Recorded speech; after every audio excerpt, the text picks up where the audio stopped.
যে শিক্ষা আপনাকে পরিবর্তন করতে পারলো না, সেই শিক্ষা গ্রহণ করে লাভ নেই।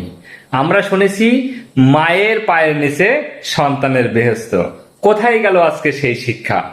শিক্ষিত হয়েছেন শুধু সার্টিফিকেট গ্রহণ করার জন্য, চাকরি করার জন্য, কর্ম করার জন্য না।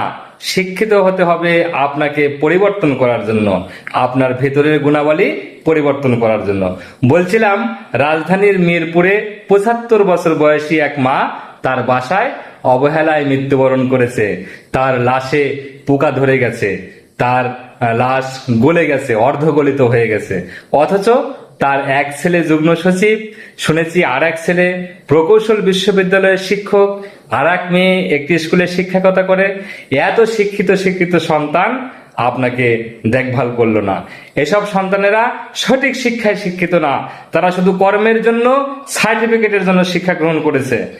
আর যে প্রকৌশল বিশ্ববিদ্যালয়ের শিক্ষক, আপনি কি শিক্ষা দিচ্ছেন আপনাদের ছাত্রদেরকে? আপনি আপনার নিজের মায়ের যত্ন করতে পারলেন না, আপনার শিক্ষা গ্রহণ করে আপনার ছাত্রছাত্রীরা কতদূর অগ্রসর হবে? তাই পরিবর্তন হন। তাই কাজী নজরুল ইসলাম বলেছে, যুগের ধর্ম এই, পীড়ন করিলে সে পীড়ন ব্যথা দিবে তোমাকে। তাই সঠিক শিক্ষা অর্জন করুন, পশুত্বের শিক্ষা অর্জন করবেন না। প্রিয় কবি কাজী নজরুল ইসলাম বলেছে, যুগের ধর্ম এই, পীড়ন করিলে সে পীড়ন পীড়া দিবে তোমাকেই। আজকে আপনি আপনার মাকে অবহেলা করলেন, কালকে আপনার কপালে কি আছে সেটা কিন্তু বলা মুশকিল।